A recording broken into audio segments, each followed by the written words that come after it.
We kept catching him on here with his cows. He was just a cheeky, massive bust up, which it was edging towards happening. All those hooves trampling everything is not good for the plants because they're all destroyed. We're asking you nicely now for the 10th time. Can you please just not do it, all right?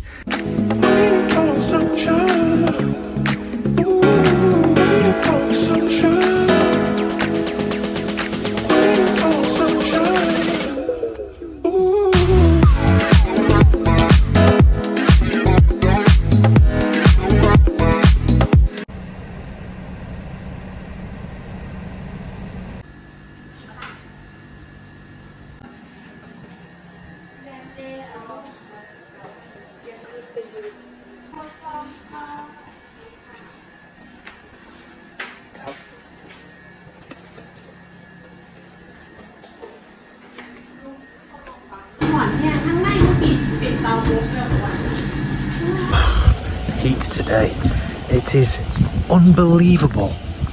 It is so hot. It's too hot this. Now it feels like 43 degrees. It's mental. This is one way to cool off in this heat.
Possibly the biggest expense, or certainly the biggest project anyway, was the digging of this pond, and we completely dug this from scratch.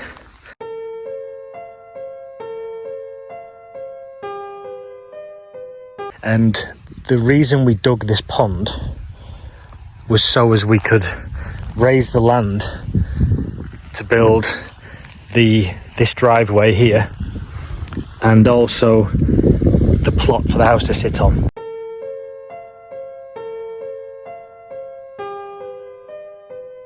Because that's a lot of earth, and it's around about 2.5 meters high from the rest of the land, you know. I'll have to double check this, but I think it cost us 150,000 baht. I'll put the actual price of that up on the screen because I need to check with Anna. So yeah, that 150,000, that was to dig all the earth out of that to make the pond and to make this drive and this plot. And the actual plot that the house sits on, you know, the kind of within the walled area, is 3/4 of a rai. I think the term is a nam, so 3 nam. There are 4 nam to a rai, and this plot is 3 nam. And the whole farm, the whole land, is 12 rai, which is, 48 nam, if my maths is right. Another cost was building this canal. We didn't have to build this canal. It runs from here, right close to the pond, and we have a pipe that links the two under the ground. And it goes all the way back to the very, very back of the land. And we've got another 2 ponds at the back. It links up to that. And we've also got another section of canal built on the other side of the land as well. We dug a length of canal there all the way down. You can't see it at the moment very well because there's no water in it, and it goes to the end. And there's another small pond here which joins to the big pond that's in the back of those trees. And the cost for that total canal system, which is about 500 meters long in total, both sides, was, I think, 42,000 baht. Last year's flooding really hit us badly, and we thought, let's try to combat this as best we can. For the sake of 40,000 baht, we can have 500 meters of canal. So we just thought, let's try that. And the next time we get very, very, very heavy rain, which I don't think will be this year actually, it's they're saying it's going to be quite a dry, wet season, if there is such a thing, this year. As opposed to last year, it was horrific. It was fucking horrific.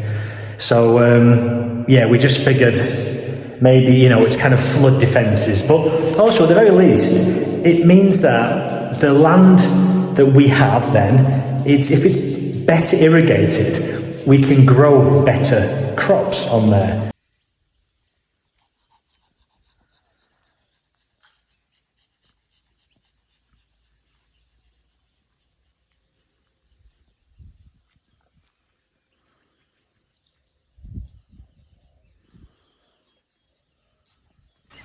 Another thing that we've done to the land since we've been here is we've erected the fence.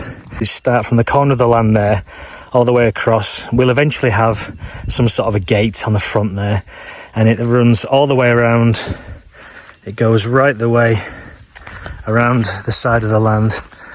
It goes all the way back beyond the big pond at the back.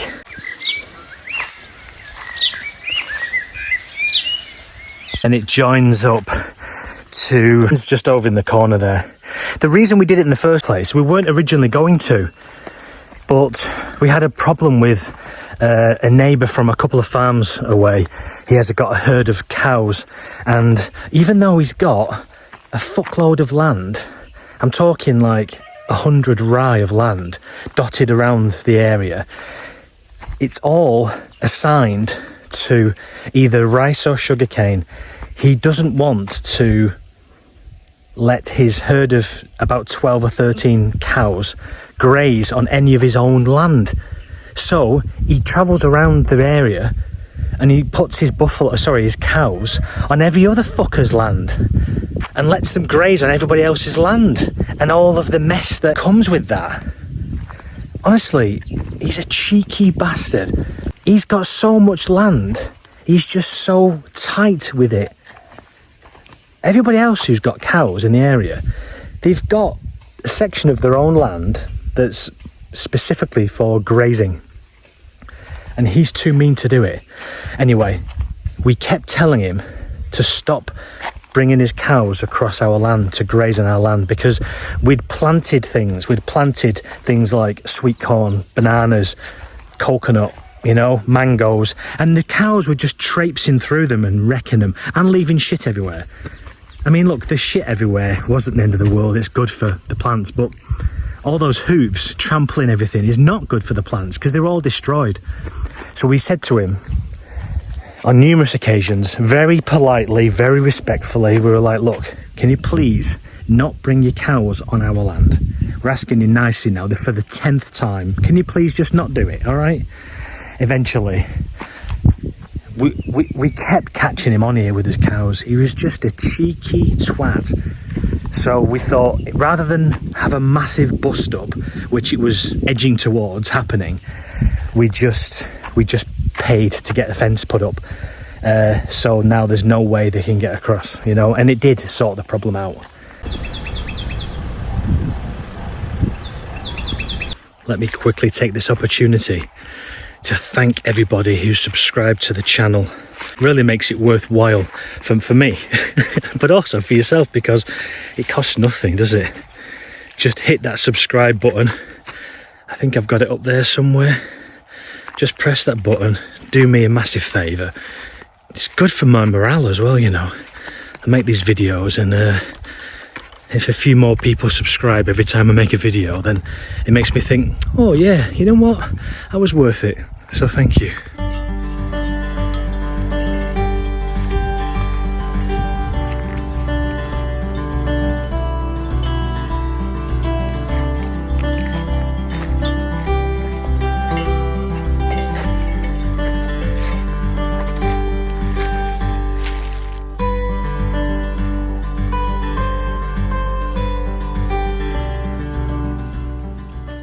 My advice is, if you're going to raise your land, do it with your own soil and get a pond out of it as well as part of the deal, you know. So just say to them, dig there. That's all we did. We didn't employ, you know, a landscape designer or any kind of an engineer from a company or anything. We just spoke to a guy who knows a guy who's got a digger, and on a piece of A4 paper, we just simply drew a rough shape, a kidney shape, and said, right, this is where we want the pond.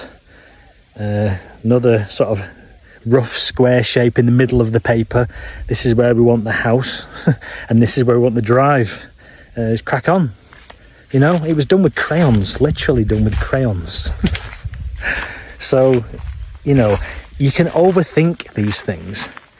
Obviously, you know, which rooms are going to be facing the morning sun or the afternoon sun and this kind of thing, and that is something we thought about.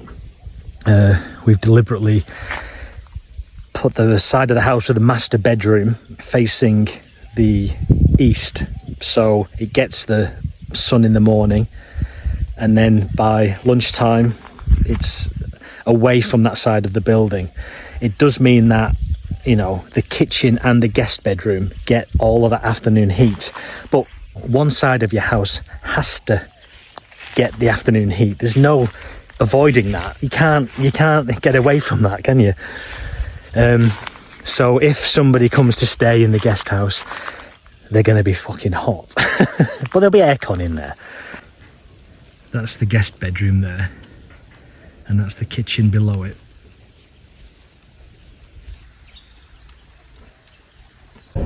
Thank you for watching.